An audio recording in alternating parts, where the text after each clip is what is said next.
Hello friends, welcome back to my channel. എല്ലാവർക്കും നമസ്കാരം. അപ്പോൾ ഇന്ന് വളരെ നല്ലൊരു മികച്ചൊരു IPO വന്നിട്ടുണ്ട്. എക്സിക്കോം ടെലി സിസ്റ്റംസ് ലിമിറ്റഡ് എന്നാണ് കമ്പനിയുടെ പേര്. കമ്പനി വളരെ എമർജിങ് സെക്ടറിലാണ് ഇപ്പോൾ വർക്ക് ചെയ്യുന്നത്. അവരുടെ മെയിൻ ബിസിനസ് എന്ന് പറയുന്നത് EV ചാർജറും ക്രിട്ടിക്കൽ പവർ ബിസിനസ്സുമാണ് അവരുടെ മെയിൻ ബിസിനസ്. അപ്പോൾ നമുക്കറിയാം, ഇപ്പോൾ ഈ ഓട്ടോമേറ്റഡും ഇലക്ട്രിക്കൽ വെഹിക്കിൾസിൻ്റെ എല്ലാം കാലമാണ്. അപ്പോൾ one of the first entrance in the EV charging sector ഈ കമ്പനിയാണ് ആദ്യമായി ഫസ്റ്റ് എൻട്രൻസ് എന്ന് തന്നെ നമുക്ക് പറയാം EV സെക്ടർ ചാർജിങ് പോയിൻ്റ് കൊണ്ടുവന്നത്.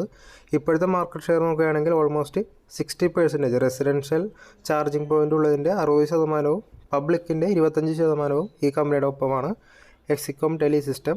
അപ്പോൾ ഇവരിപ്പോൾ പബ്ലിക് ഓഫറിന് വന്നിരിക്കുകയാണ്. വളരെ നല്ലൊരു കമ്പനി തന്നെയാണ്. കമ്പനി ഇൻകോർപ്പറേറ്റ് ചെയ്തത് 1994 കമ്പനി ഇൻകോർപ്പറേറ്റ് ചെയ്തത്.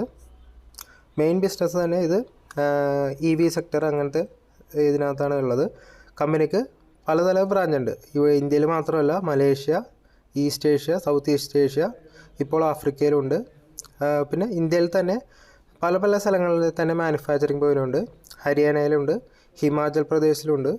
ഇപ്പോൾ കമ്പനി മെയിനായിട്ട് തെലങ്കാനയിലൊരു പവർ പ്ലാന്റ് സ്റ്റാർട്ട് ചെയ്യാൻ വേണ്ടിയാണ് മെയിനായിട്ട് IPOയുടെ ഉദ്ദേശം. അപ്പോൾ ഗ്രോയിങ് സ്റ്റോക്ക് തന്നെ നമുക്ക് പറയാം. നല്ലൊരു എമർജിങ് സ്റ്റോക്ക് തന്നെയാണ്. ലോങ് ടൈമിലേക്ക് ഹോൾഡ് ചെയ്യാൻ പറ്റിയ വളരെ മികച്ചൊരു കമ്പനിയാണ്. ഇപ്പോൾ നമുക്ക് IPO കിട്ടിയില്ലെങ്കിലും നമുക്ക് IPO ലിസ്റ്റിങ്ങിൻ്റെ അന്ന് തന്നെ നമുക്ക് വാങ്ങി ലോങ് ടൈമിലേക്ക് ഹോൾഡ് ചെയ്ത് വെക്കാൻ പറ്റിയൊരു കമ്പനി തന്നെയാണ്. ഇപ്പോൾ കമ്പനിയുടെ പ്രോഫിറ്റ് നോക്കുകയാണെങ്കിൽ കൂടിക്കൂടി വരുന്നുണ്ട്. ലാസ്റ്റ് 5 കോടി 6 കോടി എമർജിങ് സെക്ടർ ആയതുകൊണ്ട് തന്നെ നമുക്ക് പ്രോഫിറ്റിലാണ്. ലാസ്റ്റ് നോക്കുകയാണെങ്കിൽ പ്രോഫിറ്റ് ഇൻക്രീസ് ചെയ്യുന്നുണ്ട്. 3 കോടി 5 കോടി 6 കോടി അങ്ങനെ. അതാണ് ലാസ്റ്റത്തെ 21, 22, 23 കണക്ക്. കമ്പനിയുടെ ബോറോയിങ്സ് നോക്കുകയാണെങ്കിൽ കുറച്ച് കൂടുതലാണ്. പക്ഷേ ലേറ്റസ്റ്റ് ആയിട്ട് കമ്പനി അത് കുറച്ച് കൊണ്ടുവരുന്നുണ്ട്. പിന്നെ IPOൻ്റെ വേറൊരു ഉദ്ദേശം എന്ന് വെച്ചിട്ടുണ്ടെങ്കിൽ റീപേയ്മെൻറ്റ് ഓഫ് ഡെപ്റ്റാണ്. അപ്പോൾ കമ്പനിയുടെ ഓഫർ പ്രൈസ് വരുന്നത് 142 രൂപയാണ്. ഫെബ്രുവരി 27 മുതൽ 29 വരെയാണ് നമുക്ക് ആപ്ലിക്കേഷൻ കൊടുക്കാൻ പറ്റിയ ടൈം. അപ്പോൾ ഒരു ലോട്ട് സൈസിൽ 100 എണ്ണം ഉണ്ട്. അപ്പോൾ 100 ഷെയർ കിട്ടും.